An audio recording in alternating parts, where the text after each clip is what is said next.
Begitu pembagian sembako pada rame, bahkan mendukung orang yang pembagian sembako, nyoblos orang yang membagikan sembako. Begitu nuzul Quran yang hadir ya segini, syahrul ramadhan alladzi unzila fihil Quran sebagai hudan lil muttaqin, petunjuk buat orang-orang yang bertakwa.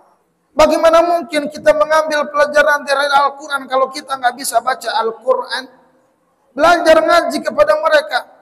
Anak-anak kita ajarkan Al-Quran. Silakan baca kulhu. Kalau mampunya imam menggunakan kulhu, silakan baca kulhu. Kalaupun tidak ada janda juga boleh. Tapi janda muda jangan janda tua. Kalau janda tua nanti dia keburu mati duluan.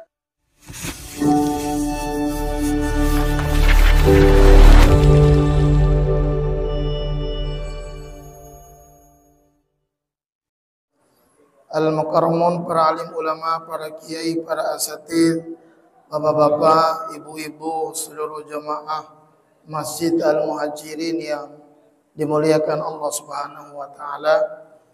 Malam hari ini kita telah memasuki malam yang ke-18, artinya kita telah puasa selama 17 hari puasa dan tarawihnya malam ke-18. Semoga seluruh amal ibadah kita diterima oleh Allah Subhanahu wa taala. Dosa-dosa kita diampuni oleh Allah Subhanahu wa taala. Kesehatan kita dipelihara oleh Allah Subhanahu wa taala. Yang sedang sakit penyakitnya diangkat oleh Allah Subhanahu wa taala. Ibu bapak sekalian, suatu hari kaum Hawariyun mendatangi Nabi Isa. Kaum Hawariyun ini sebagai santrinya Nabi Isa, Nabi Isa sebagai kiainya kaum Hawariyun. Hal yastati'u rabbuka ayunazzil alaina ma'idatan minas sama? Wahai Nabi Isa, apakah Tuhanmu di langit bisa menurunkan sembako, bisa menurunkan makanan dan hidangan? Dijawab oleh Nabi Isa, ittaqullaha in kuntum mu'minin. Bertakwa sajalah kalian kepada Allah jika kalian orang-orang yang beriman. Tetapi orang-orang ini masih terus meminta kepada Nabi Isa agar Nabi Isa berdoa kepada Allah biar hati mereka tenang. Biasanya kalau bapak-bapak datang kepada kiai, datang kepada ustadz dan guru, pasti minta didoakan. Kalau belum didoakan disuruh minta terus. Nabi Isa berdoa kepada Allah Subhanahu wa taala, Allahumma rabbana anzil alaina ma'idatan minas sama'i takun lana 'idan li awwalina wa akhirina wa ayatan minka warzuqna wa anta khairur raziqin. Wahai Allah Tuhanku, turunkanlah hidangan dari langit yang hari turunnya akan kami peringati dan diperingati oleh orang-orang setelah kami. Doa Nabi Isa ini langsung diijabah oleh Allah Subhanahu wa taala. Jemaah sekalian, begitu Nabi Isa berdoa, maka turun hidangan dari langit. Begitu Nabi Isa berdoa, maka turun sembako, turun makanan tanpa ngantri untuk menikmati sembako ini. Yang luar biasa, aidan li awwalina wa akhirina, hari turunnya sembako, hari turunnya makanan, hari turunnya hidangan diperingati oleh Nabi Isa dan kaumnya, juga diperingati oleh orang-orang setelahnya. Maka wajar pengikut Nabi Isa pada zamannya memperingati hari turunnya sembako. Kalau Nabi Isa dan umatnya memperingati hari turunnya sembako, maka wajar kaum muslimin di Nusantara, kaum muslimin di Indonesia, orang-orang pisangan ini di kampung ini, begitu datang malam 17 Ramadan atau malam 18 Ramadan, mereka mengadakan peringatan nuzulul. Sekarang pertanyaannya, yang paling ramai jemaah al-muhajirin ini ngantri nuzulul Qur'annya apa ngantri nungguin sembakonya? Sembako apa nuzulul Quran? Kalau ditanya diam aja, udah makan apa belum? Sama gua, belum makan juga ini. Baru kolak sama bakwan sama lontong 10 biji. Belum makan bilangnya. Bung Edan ini. Kira-kira yang paling ramai itu pembagian sembakonya apa nungguin tadarus Al-Qur'annya? Sembako apa nungguin tadarus Al-Quran? Ini umat Nabi Isa apa umat Nabi Muhammad? Bingung-bingung dulu. Begitu pembagian sembako ya, pada rame. Bahkan mendukung orang yang pembagian sembako. Nyoblos orang yang membagikan sembako. Begitu nuzul Quran yang hadir ya segini. Tadi kata Pak Haji Semiut nambahin kultumnya kuliah 70 menit. Kan biasa kemarin kan di sini kultum kuliah 7 menit atau kuliah 17 menit. Ini katanya kultum kuliah 70 menit. Yang repot kalau kultum kuliah 7 semester. Wisuda kita sudah. Kalau Nabi Isa dan kaumnya memperingati hari turunnya sembako, hari turunnya makanan, hari turunnya hidangan, maka umat baginda Rasul, kita umat Islam hari ini memperingati hari turunnya Al-Quran. Al-Quran diturunkan oleh Allah Subhanahu wa Ta'ala, terjadinya secara keseluruhan di dalam bulan suci Ramadan ini. Pertanyaan berikutnya adalah, yang khatam itu khatam belanjanya apa khatam baca Qur'annya, ibu bapak sekalian? Bu, yang paling ramai di pasar orang belanja makanan apa orang baca Qur'an?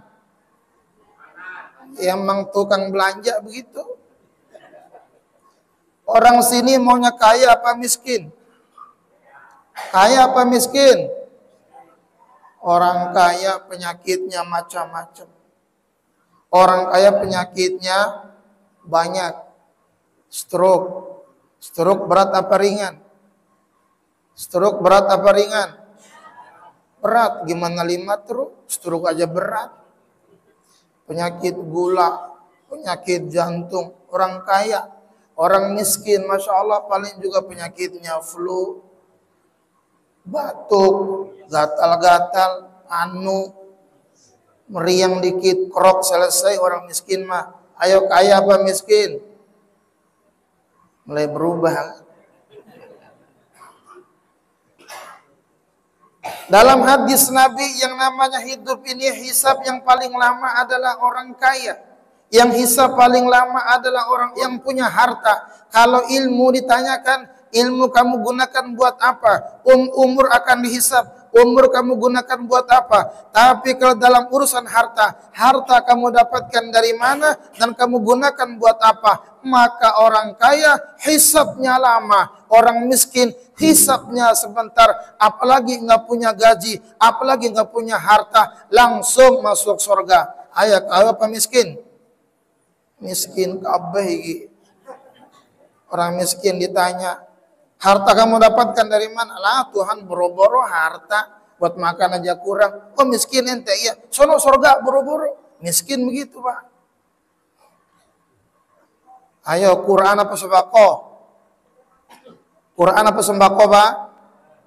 Makanan apa baca Quran? Malam hari ini sudah hatam berapa juz? Juz Quran apa juz Al-Pukat? Nuzul Quran ini. Saya dikasih waktu ceramah 20 menit sama Pak Semion. Tinggal 10 menit lagi. Al-Quran turunnya 3 tahap. Ibu bapak sekalian. Tahap pertama turunnya dari Allah langsung lalu ke dalam Lauhil Mahfuz. Yang kedua, dari Lauhil Mahfuz kepada Baitul Izzah. Dari Baitul Izzah baru kepada baginda Rasulullah sallallahu alaihi wasallam. Al-Quran itu adanya dari Allah Subhanahu wa taala, itu merupakan kalamullah, firman Allah Subhanahu wa taala, bukan karangan Nabi Muhammad, bukan karangan sahabatnya, bukan karangan para tabi'in, bukan karangan para ulama, tapi langsung difirmankan oleh Allah Subhanahu wa taala secara 30 juz turun dari Allah lalu sampai kepada Lauhil Mahfuz. Itulah makna firman Allah, bal huwa Qur'anum Majid fi Lauhim Mahfuz. Itu Al-Quran ada di Lauhil Mahfuz secara keseluruhan. Dari Lauhil Mahfuz turun ke Baitul Izzah, itu ke langit dunia. Menurut para ulama itu turunnya secara 30 juz secara keseluruhan. Itu terjadinya pada bulan Ramadan, terjadinya pada tanggal 17 Ramadan. Ada lagi ulama yang bilang terjadinya pada tanggal 27 Ramadan, yakni terjadi pada tanggal Lailatul Qadar. Dan itulah makna firman Allah, syahrul Ramadan alladzi unzila fihil Quran hudal linnasi wa bayyinatin minal huda wal. Hafal semua orang sini mah. Ini pertanda orang sini nggak butuh sembako, yang dibutuhkan adalah Al-Qur'an. Ntar pulang dari masjid bawa mushafnu. Ibu bapak sekalian, lalu dari Baitul Izzah tersebut baru turun kepada baginda Rasulullah sallallahu alaihi wasallam secara berangsur-angsur. Tergantung bagaimana kebutuhan baginda Rasul.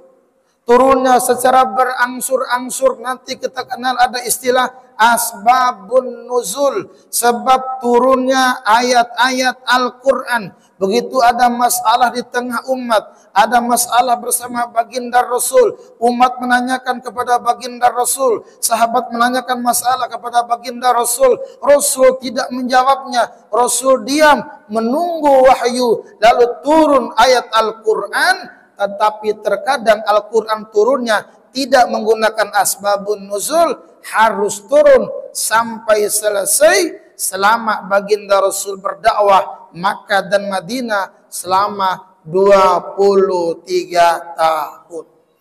Ibu bapak sekalian, ayat yang pertama turun adalah surat Al-Alaq 1 sampai 5. Ada yang turunnya per ayat, ada yang turunnya per surah sampai kepada baginda Rasulullah sallallahu alaihi wasallam. Lalu baginda Rasul menyampaikan kepada para sahabatnya, tiada satu ayat pun yang ditahan oleh baginda Rasul. Rasul menyampaikan secara keseluruhan kepada para sahabatnya. Ada sahabatnya yang menerima langsung menghafalkan, ada sahabat yang menulisnya di bebatuan, ada sahabatnya yang menulis di dalam kulit-kulit binatang, di pelepah korma. Lalu baginda Rasul menyampaikan demikian, lalu muncul di antara para sahabatnya, kalau tidak faham akan ayat-ayat tersebut, menanyakan langsung kepada baginda Rasulullah sallallahu alaihi wasallam. Ibu bapak sekalian, saat itu Al-Quran tidak seperti ini tulisan-tulisannya. Tulisan-tulisannya adalah belum ada titiknya, belum ada harokatnya, masih bahasa dulu. Kalau kita baca kita nggak bisa sepertinya.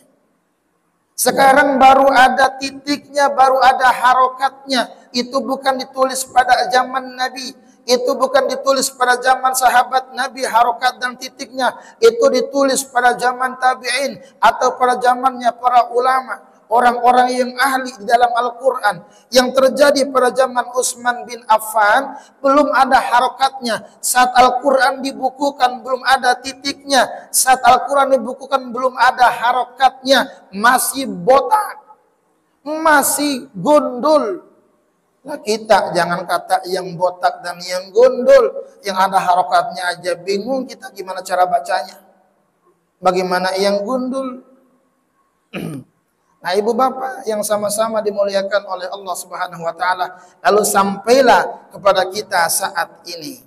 Al-Qur'annya sudah ada. Sekarang pertanyaan buat kita adalah sejauh mana kita umat Islam interaksi dengan Al-Qur'an.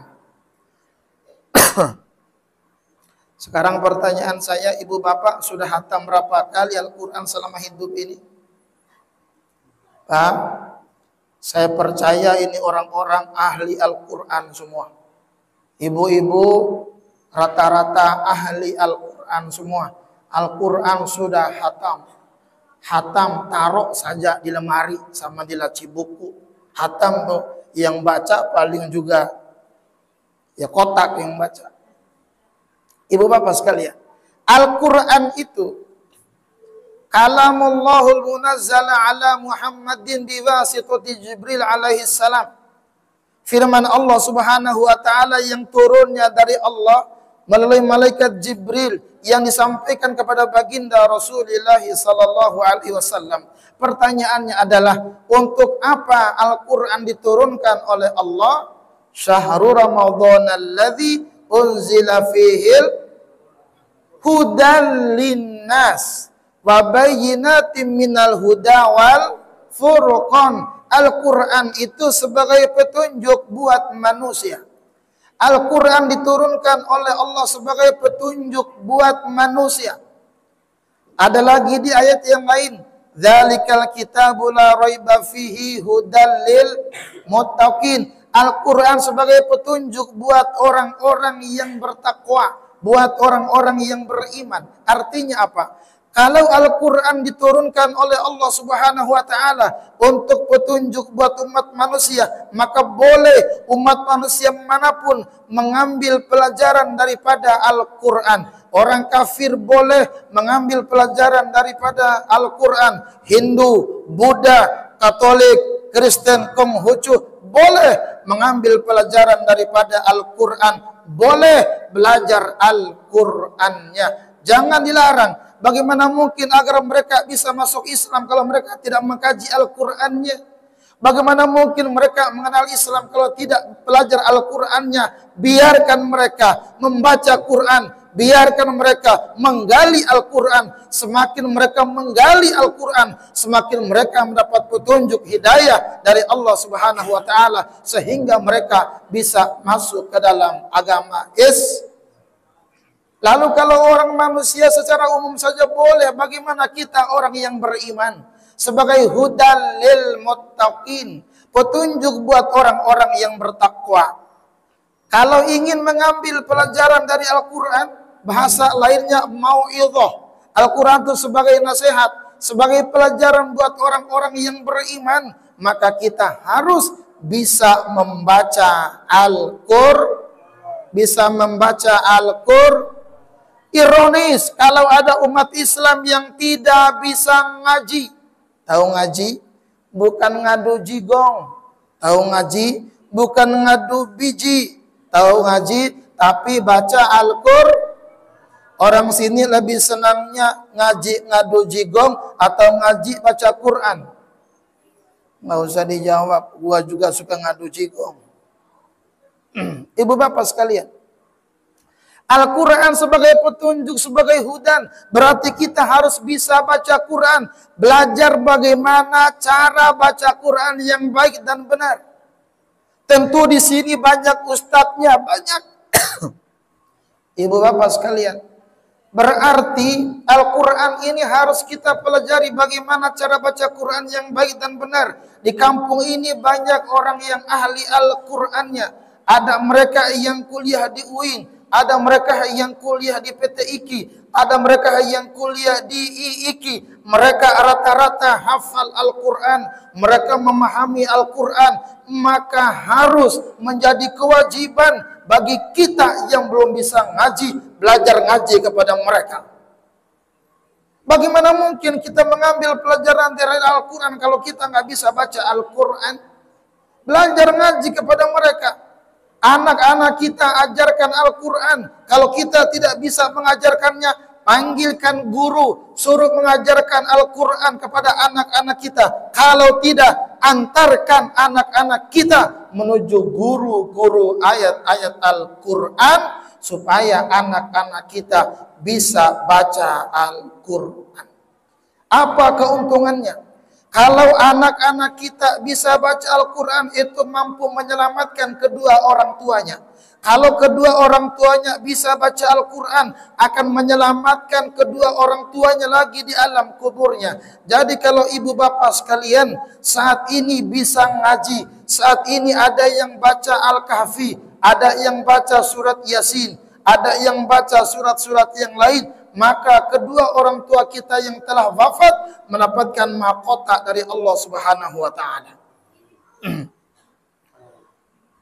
Sekarang ini Pak, ada yang ngadu Al-Quran, Al-Kahfi diadu sama surat Yasin. Kata yang satu, yang sunnah surat Kahfi aja. Kata yang satu, yang sunnah surat Yasin aja. Padahal sama-sama Al-Qur. Yang mau baca Al-Kahfi silakan, itu Al-Quran. Yang mau baca surat Yasin silakan, itu Al-Quran. Bahkan kalau tidak mampu membaca semuanya itu, cuman dia mampu kulhu doang, kata Allah, silakan. Di dalam Al-Quran ada kalimat bacalah yang mudah, faqra'u ma tayassara minal Qur'an. Bacalah yang mudah dari Al-Qur'an. Kalau mampunya baca kulhu, silakan baca kulhu. Kalau mampunya imam menggunakan kulhu, silakan baca kulhu. Tidak ada sok-sokan ingin baca yang panjang, akhirnya rusak tajwidnya semua. Sahabat Nabi, Pak, jangankan kita, sahabat Nabi ada yang senang sama kulhu. Kalau imam baca kulhu, kalau wiridannya kulhu. Ada sahabat yang dengar, lapor sama Nabi, ya Rasul, si ono mah apa-apa baca kulhu, apa-apa kulhu. Dipanggil tuh sahabat, benar kamu suka baca kulhu? Benar. Kenapa kamu baca kulhu? Ya Rasul, aku cinta sama kulhu. Kamu akan masuk surga bersama kulhu. Tuh. Saking baca, bagaimana baca semuanya.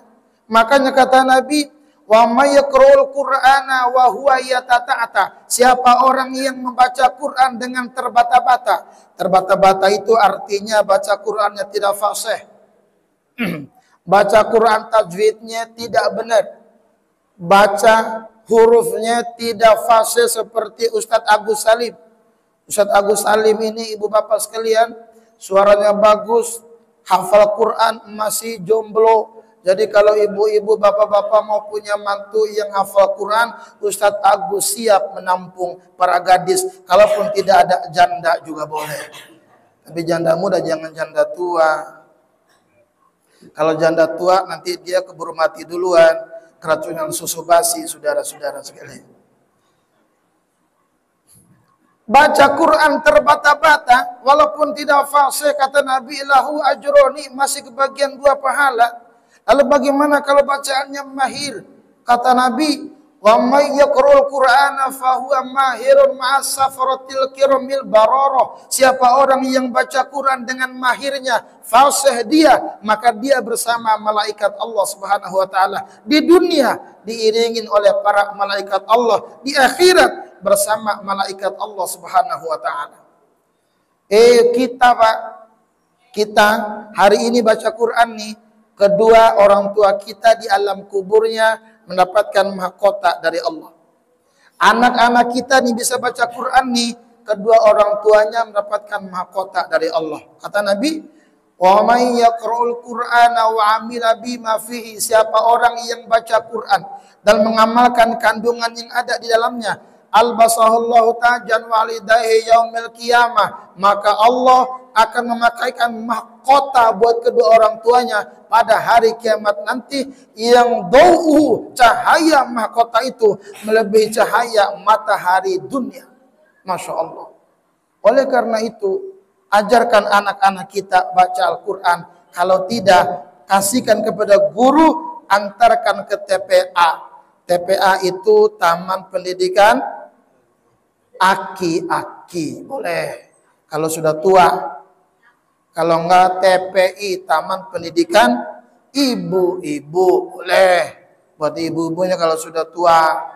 Kalau enggak, hadirkan ustadznya, ajarkan ngaji di rumah, tapi jangan lupa harus bayar.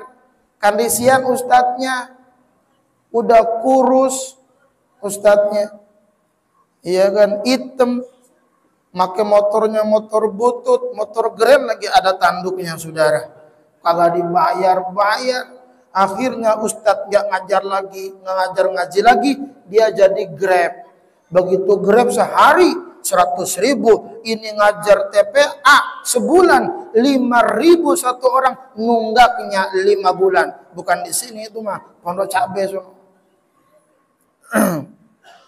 Akhirnya ustadz bikin surat. Dia panggil anaknya, Tong, sini Tong. Ini ada surat nih, titip buat bapakmu.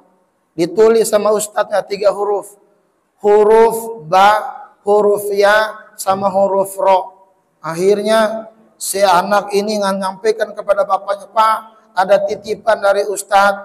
Itu bapaknya lagi nongkrong di pos satpam, lagi main kartu, kalau enggak main catur. Pak, ada titipan dari ustadz. Kebetulan dulu bapaknya pernah belajar juga ngaji, ngejama masih bisa. Apa anak ini Pak dibuka sama bapaknya. Ba fathah ba, ya fathah ya, ro fathah ro, ba ya ro. Suruh bayar nih. Ini sama si bapaknya bocah, dibalas lagi Pak Bu. Begitu dibalas 3 huruf lagi. Sod, huruf ba, sama huruf ro.